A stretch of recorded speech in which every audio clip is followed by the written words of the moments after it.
Tulsi Gabbard is a very fascinating politician. She stormed onto the progressive political scene in 2016 when she stepped down from the DNC to endorse Bernie Sanders.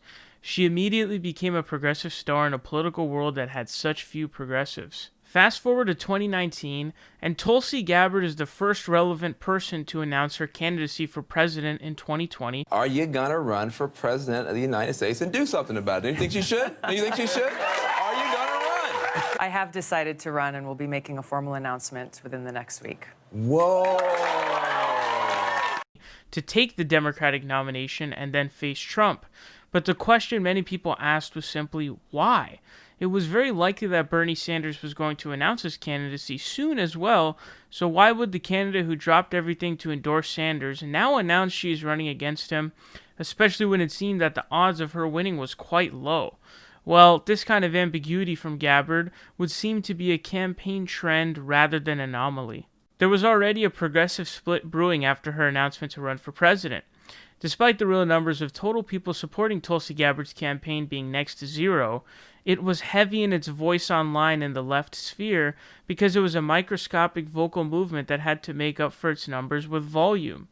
These folks were unrelenting in their defenses of Tulsi Gabbard.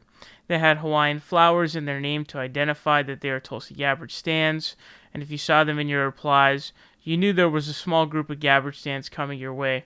But it seemed no matter what she did, they would defend her. Enter a man named Niko House, an obscure political commentator who just started to build an audience, but he would play a huge role in this. This man was Tulsi Gabbard's biggest defender. He loved Tulsi Gabbard and her campaign. He would stop at nothing to defend her. If you say anything at all negative about her, you can expect to see him replying. This man was literally simp number one for Tulsi Gabbard. He even posted a shirtless picture of himself with the caption, #virginsfortulsi. So hopefully that gives you an idea of who exactly we're dealing with here. He met up with Tulsi Gabbard around the time of her campaign launch and took a picture with him back to back, and it was clear Niko was her attack dog. The main opponent to Tulsi Gabbard would be one of the two co-hosts of the Young Turks, Anna Kasparian. After Tulsi Gabbard announced her run for president, in a couple of TYT videos, Anna Kasparian would offer some criticisms of her past actions, which would be the run-up for her official full thoughts on the Tulsi Gabbard campaign. Anna Kasparian would drop a video on the TYT YouTube channel titled Anna on Tulsi Gabbard, which was a segment on her own TYT show called No Filter. The purpose of this video was to highlight some of Kasparian's concerns with Gabbard's past, some of them being Tulsi's Iran deal criticisms. There were other foreign policy issues Tulsi agreed with Republicans on.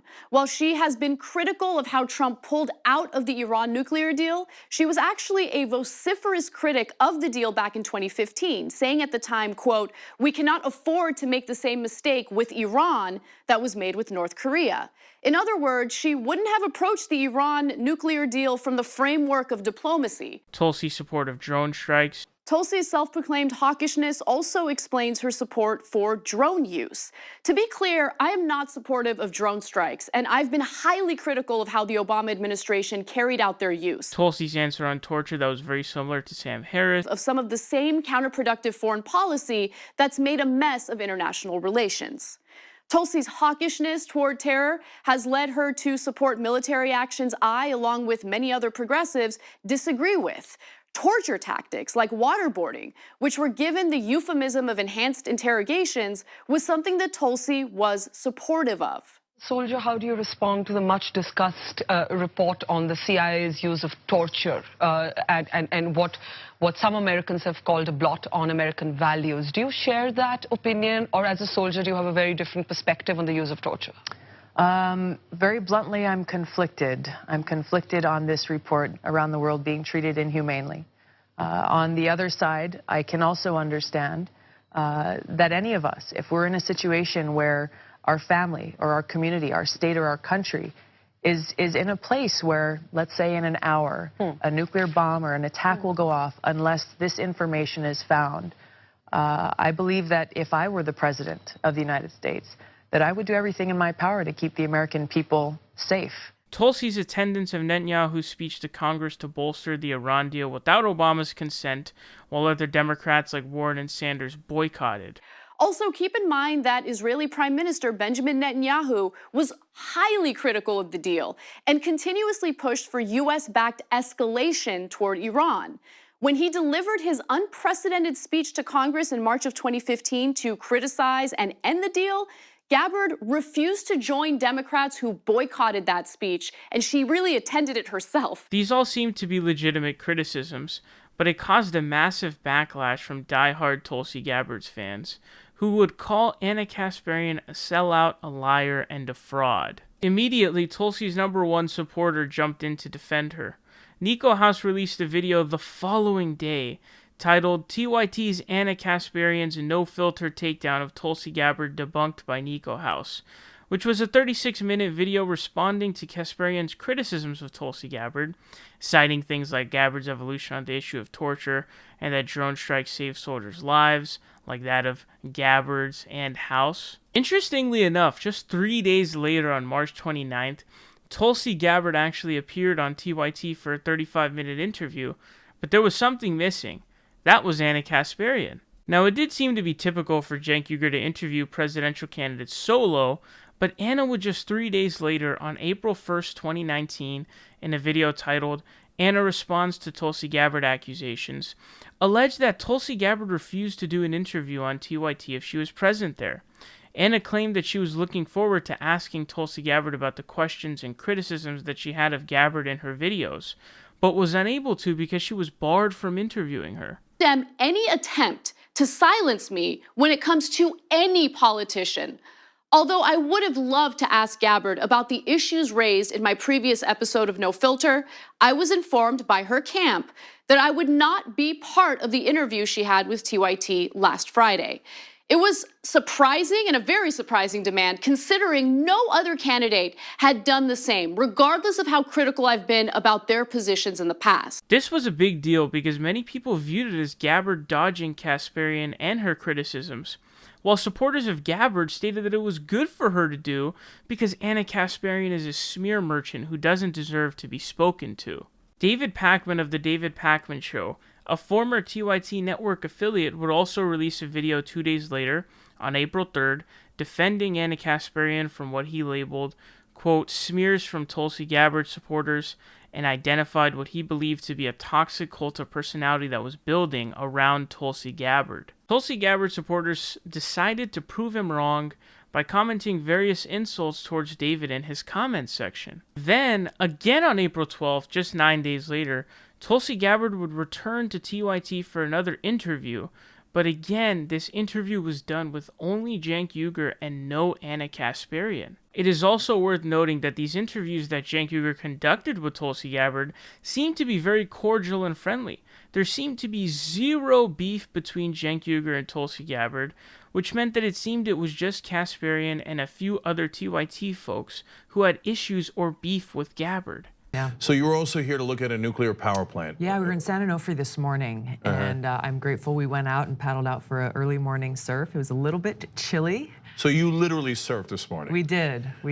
So I'm not sure a lot of other presidential candidates can say that. Did you see Bernie out there or no? No. he There were a wasn't? few other folks, but no, I didn't see Bernie out there. Okay, all right. Another commentator worth mentioning is a man named Jimmy Dore. Now, on the same day Tulsi returned to TYT for a second interview, during a live stream, he actually was complaining about how Tulsi went on to TYT for a second time without contacting him to go on his show. I'll be talking about it tomorrow. Will you have a special guest on? We're gonna have Abby Martin on tomorrow. She's gonna come in at Yeah, she's gonna tune in at what time? 3 p.m. She's gonna come on, and we're gonna start our live stream at 2. She'll be here at 3. And I don't know. I'll reach out if Tulsi's in town. Maybe she can swing by. I don't know. I'll see what I have. I don't know why she wouldn't contact us. I wonder why she's going back on TYT without contacting us. I wonder what that's about. By the way, our live stream gets just as many viewers as theirs does. Which is weird because we're a small little show. Well, we have, and our videos get just as many views. Jimmy Dore was also a huge Tulsi Gabbard supporter, and while there didn't seem to be any situation in which he directly implied himself in this beef, he He was on record as being a huge Tulsi supporter and preferred her over Sanders. He would even go so far in his support of Gabbard as to say, "Why should I give a fuck about people in India?"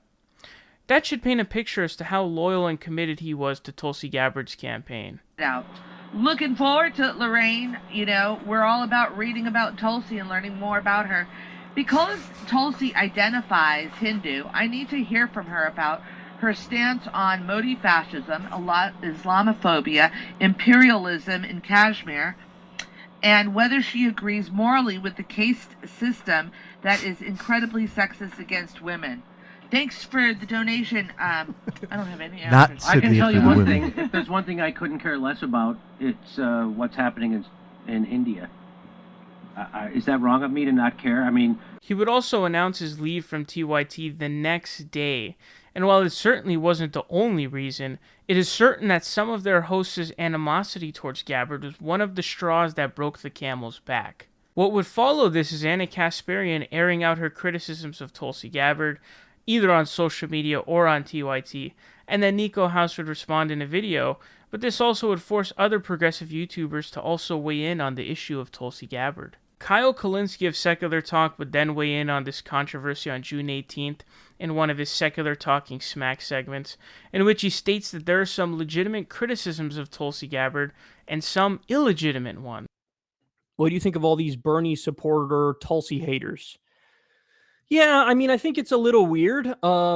I mean, don't get me wrong, as I've stated a million times, and I'll state a million more, and I've said this directly to, you know, the most prominent Tulsi supporters. Me and Niko House had a long conversation that you could check out on his channel. And I like the guy. And, you know, I like Tulsi. But yeah, I think there are legitimate criticisms of her that one can make. And I don't think it makes sense to act like any and all criticisms of her are smears, because I don't think that's true. I think there are well-meaning people on the left who say, hey, I don't agree with X, Y, and Z, and let me tell you why and what those things are. Now, I think that's fair enough. But having said that, I also do think there are a lot of really terrible, shitty criticisms of Tulsi that are out there, and people going way too far in their criticisms. And I don't think a lot of those criticisms make sense. And, you know, I think that we should largely hold our fire on our ideological allies as much as possible. Again, you can criticize anybody you want, but I would just say keep a sense of scale. You understand what I'm saying? So, like, we all know who the real people are who we cannot stomach. Those people, Joe Biden, Kamala Harris, Cory Booker, and the list goes on and on. Pete Buttigieg at this point. So, like, we know who the real hardcore centrists are. If you can roughly understand that certain candidates are more or less on your side, then just chill out a little bit. Like, you could still criticize them, but it's not, don't act like they're one of the bad guys, if you will. So, you know, when it comes to Tulsi, when it comes to Elizabeth Warren, when it comes to Bernie, as a general rule, I think the supporters for those three, and maybe even a little bit with Yang, we could all constructively criticize each other, but generally you should just chill the fuck out a little bit. Because I can see the independent appeal of each one of those candidates. Like, I can understand why somebody would support Tulsi Gabbard. Kyle would then appear on Anna Kasparian's No Filter show on TYT on July 8th to explain the acceptable criticisms of Tulsi Gabbard and the ones that he viewed as ridiculous, mainly being the Syria criticisms that the mainstream media often pelted Gabbard with. I do want to ask you, where do you think people go too far in criticizing Tulsi? Syria. Virtually every interview she did at the beginning of her campaign, they would basically ask her the question, why do you love dictators? Why do you think that this, you know, genocidal guy is awesome? He would also agree with Kasparian that there seemed to be these cult of personalities with fringe candidates like Yang and Gabbard, and that they would pounce at even the slightest bit of criticisms. I mean, there are some people who have strong backing, and if you say the wrong thing, they come at your throat. And I mean, that's happened with me recently on Yang, because I said about Yang, like, I just said, I don't know about the comment that he made about his mic being cut off. And Marianne Williamson has come out also and said, well, my mic was off too at various parts during the debate. But it was like crazy to see the sheer number of people that were coming at me when I also said very clearly that, hey, if they did that, it's wrong. That's true. But I also don't know if they did it. But also the times that Yang spoke at the debate, he didn't do well. But, there's certain people that, they have a large following, and it's to their credit. On July 8th, Tulsi Gabbard would defend Joe Biden from accusations from Kamala Harris that he was a racist, to the surprise of many of her own supporters. Fast forward a couple of weeks, and in the end of July, a big controversy for Gabbard was approaching. There was an anti-BDS non-binding resolution which condemned the boycott, divest, and sanction movement of Israel, which many viewed as a stepping stone and supportive towards the anti-BDS laws that were being passed all over the nation, in which you had to pledge your support to Israel in all federal contracts. Tulsi Gabbard, again to the surprise of many, voted in favor of this resolution, which was a move called out by many progressive pundits. Ro Khanna also voted for this resolution to the dismay of many. Gabbard's defense was that she also supported a resolution from Ilhan Omar, which supported the free speech rights of protesters, but most did not accept this defense. First Amendment rights. Now, I voted for HRES 246 because I support a two-state solution that provides for the rights of both Israel and Palestine to exist and for their people to live in peace with security in their homes. I don't believe BDS is the way to accomplish that. However, I will continue to defend those who choose to exercise their right to free speech without any threat of legal action. Now, HRES 246 does not in any way limit or hinder our First Amendment rights.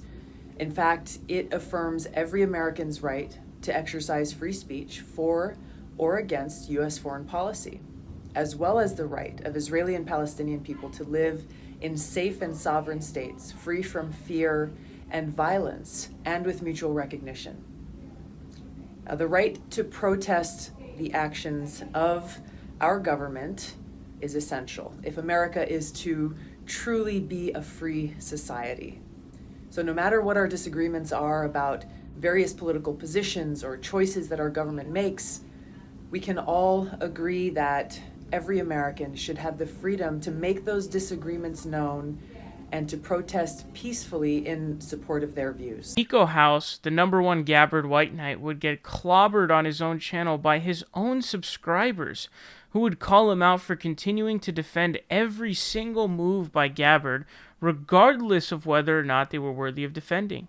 He would get many dislikes, negative comments, and many people would unsubscribe from his channel as they found his constant Gabbard defense to be disqualifying and off-putting. In August, a clip of Tulsi Gabbard talking about Medicare for All, in which she stated that she wanted choice and that lacking choice would be un-American, became a center of controversy and casted doubt upon her support for Medicare for All. In terms of health care, where are you on the spectrum of, We've been hearing a lot about that. Yes, Medicare for All Yeah. or improve Obamacare. Yeah. Where are you? Well, first, let me just say our objective has to and must be making sure that no person, no American who is sick in this country should go without care because they can't afford it. That's why I have been and continue to be a supporter for Medicare for All that would guarantee that health care, that quality health care for every single American in this country. I also believe, like every other developed country in the world that has universal health care, that there is a role for private insurance to play for those who want it. Do you think for those who are embracing taking away private insurance from people ultimately, is that just strategically, politically, a non-starter? I don't know about the politics of it. I just think about it from the perspective of people, of the American people, that if all of a sudden you are taking away their choice, that's not a very American thing, in my opinion. I think our responsibility as leaders is to meet the challenge and address the problems that people are facing, that they are suffering because of big insurance and big pharma's influence over our healthcare system for so long, how they are profiting on the backs of sick people. So let's do our job, try to bring down the cost of healthcare in this country that's exorbitant, make sure people can get the quality care they need, and if they still choose that that's not what they want, they can go get the private insurance. Mike Figueredo of the Humanist Report would get into a lengthy back and forth with Niko House, who would disingenuously post the ACA and claim it's Bernie's Medicare for All. Niko House then released a video titled "Mike Figueredo Suggests Tulsi Not Really for Medicare for All," another video that saw a lot of backlash and negative comments going after him for defending comments from Tulsi that sound the exact same as John Delaney. On September 8th, Gabbard appeared on the Rubin Report and seemed to answer questions from Rubin and also play into the right-wing framing that he gave. Kyle Kulinski of Secular Talk posted a video titled "Rave Dubin Asks Tulsi Gabbard Very, Very Bad Questions," in which he says that she gave some bad answers to bad questions from Rubin. Now, up front, is it a problem that Tulsi Gabbard went on Rave Dubin's show? Well, I say no. On the show, there were good moments. Of course there were good moments. But there were also not so good moments. So here you're going to see some very absurd questions from Rave Dubin, and her answers were not great. The day after, on September 9th, Anna Kasparian and Emma Vigeland of TYT talked about the Rubin interview in a segment titled "Tulsi Gabbard Falls for Dave Rubin's Trap." Remember, she's positioning herself as a progressive candidate. So positioning's a good word for it. Positioning is the correct word for it, because you look at her voting record, you look at a lot of other issues, including other snippets from this interview, which we're going to show you later. And she might talk the talk when it's convenient. She certainly doesn't walk the walk, and she does not challenge Rubin on his right-wing, anti-progressive framing in a lot of these questions. Then on September 23rd, Anna Kasparian released another video on Tulsi Gabbard. This one being titled "Tulsi Gabbard Tied to Radical Right Wing," which attempted to identify ties of hers to the right-wing anti-Muslim nationalist movement of Narendra Modi in India, which is a common criticism that many have of Gabbard. Just a couple of days later, Tulsi Gabbard actually liked an Instagram comment on her photo of her appearance on The Hill's Rising show with Crystal Ball and Sagar Enjeti, which read, "This show is actually so good. Love that they push an open-ended discussion even though Sagar and Crystal don't always agree. It gives like a very refreshing point of view. The new TYT, before the corruption, can't stand Anna no more." This comment that Tulsi Gabbard endorsed states that she can't stand Anna, which seems to give credence to the allegation that she barred Anna from interviewing her on TYT, and it also obviously says that TYT is allegedly corrupt. It is also confirmed that Gabbard herself liked the tweet herself because she personally responds to many comments on each of her posts on Instagram. In early October, Ellen was seen hanging out with war criminal former President George W. Bush and received a lot of backlash for it. Continuing with the trend of confusing moves, Tulsi Gabbard, the supposed anti-war candidate, actually defended George W. Bush, saying that we all need to be united and get over partisanship. Anna Kasparian sent out a tweet calling Tulsi Gabbard out for this, as well as people like Kyle Kulinski and Mike Figueredo. On December 11th, Tulsi Gabbard's husband sent out a tweet stating, "Tulsi does not talk about bipartisanship as the objective, rather bipartisanship for the good of the people. It is the only way to make positive change. To say that she speaks of bipartisanship on its own is misleading. Hashtag Tulsi 2020. This tweet included video footage of Kyle on his show, stating that Tulsi Gabbard fetishizes bipartisanship. He's one of these bipartisanship humpers, and it's not inherently a good thing. I remember this is something we had to go after Tulsi Gabbard for, because Tulsi Gabbard, sometimes she does the fetishization, wow, that's a hard word to say, of bipartisanship. It's like, no, the details of the bipartisanship matter. If Democrats and Republicans are agreeing to deregulate Wall Street further, as they do all the time, that's terrible bipartisanship. If they agree to expand NSA spying, illegal unconstitutional spying, that's terrible bipartisanship. Kyle would respond to Gabbard's husband, stating that he did not like Gabbard's tweet defending George W. Bush on the grounds of bipartisanship, but Gabbard's husband would state that he disagrees on the Ellen tweet, but still enjoys his show. It is important to note that Kyle Kulinski was a quite big defender of Tulsi Gabbard throughout the campaign, which made it a bad look for Gabbard fans to go after him for a single criticism. Later on in December, the impeachment hearings of Donald Trump were going on, and Tulsi Gabbard would surprise many people by voting present because she didn't like the partisanship and divisiveness of it. This is part of the problem, though, is that throughout this process, it was and continues to be extremely partisan. And this is something that the founders warned against in the Federalist Papers, that the process, they feared that the process would result in a conclusion that was based on the strength of one party over another rather than an objective assessment of innocence. Both Anna Kasparian and Cenk Uygur lost it on Gabbard, but it was especially a big deal that Cenk went off on Gabbard because he seemed to be one of Gabbard's bigger defenders, especially over at TYT. Maybe in that call he didn't ask for a political favor to investigate his political rival? You really think that? You can't possibly think that. So what the hell's wrong with Tulsi Gabbard?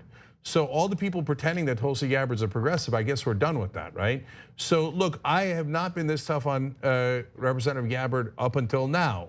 Why? Because in Congress, she generally 90% of the time votes with progressives, oftentimes very progressive, and is wonderfully against war, okay? Not all war, but wars of aggression, and the ones that she's opposed to, I'm opposed to, okay? But now, when you come out and you're like, well, I don't know, maybe Donald Trump didn't do it. What the hell is that?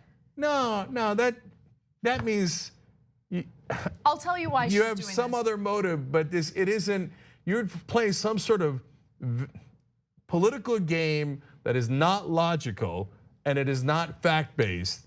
And I'm not sure I care about your intention. On December 18th, Tulsi Gabbard would favorite a tweet on Twitter that read, "Crystal ball, this is brilliant journalism. It's too bad Emma Vigeland and Anna Kasparian and other haters are not brave enough to watch and learn from you." Not only that, but Gabbard also favorited a tweet that read, "The TYT attack video they made on Tulsi yesterday is disgusting. They bring up everything from the Steve Bannon smears to saying she's vying for a Trump cabinet position in 2020. She even favorited a tweet from one of her sycophants, which was laughing about getting blocked by Anna Kasparian on Twitter. It is quite clear Gabbard is not fond of Kasparian or TYT. After a long time of being stuck at one point in the polls and not going anywhere, Tulsi Gabbard finally decided to drop out on March 20th, 2020, but to many people's surprise, she actually endorsed Biden instead of Sanders. It was surprising because she was supposed to be synonymous to Sanders and a big proponent of his. Now, after Tuesday's election, it's clear that Democratic primary voters have chosen Vice President Joe Biden to be the person who will take on President Trump in the general election. I know Vice President Biden and his wife, and I'm grateful to have called his son, Beau, a friend who also served in the National Guard. Now, although I may not agree with the Vice President on every issue, I know that he has a good heart, and he's motivated by his love for our country and the American people.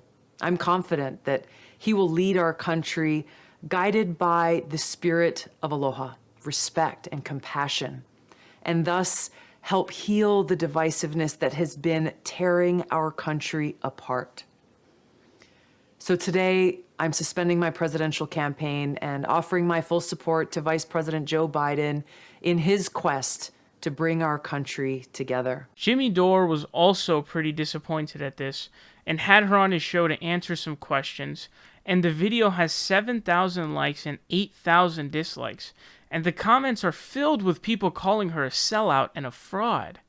Big controversy because you're such a strong anti-war voice, and then you endorse or support Joe Biden, and he voted for George W. Bush's Iraq War. He supported regime change in Libya. He still supports regime change in Syria.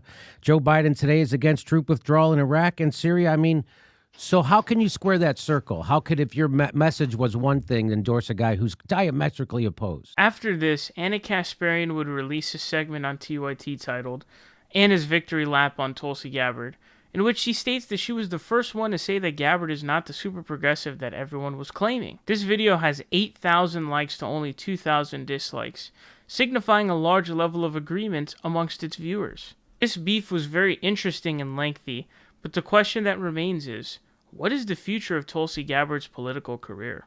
I really hope you guys enjoyed today's recapped episode. I put a lot of work into it. If you'd like to support, you can support via a one-time donation at streamlabs.com/theprogressivevoice. link in the description box down below. Or you can support the show on Patreon, patreon.com/theprogressivevoice. And I will be giving a thank you here to all of my supporters you can see on screen, as well as a couple of special thank yous to some large supporters. I want to give a thank you to Tasty Brownie, E.V. Roski, Brian Frederick, Jinx the Clown, Javier Berjon, Kyle Losell, Juan Vasquez, Scoops425. A special thank you to Chesesta, Fadian Toon, and Gavin Borden. And a massive, extremely special shout out to my boy Arnold Castro, who is a $50 tier patron. So big thank you to Arnold Castro. Make sure to support the recap series on Patreon, patreon.com/theprogressivevoice, or via one-time donation at streamlabs.com/theprogressivevoice.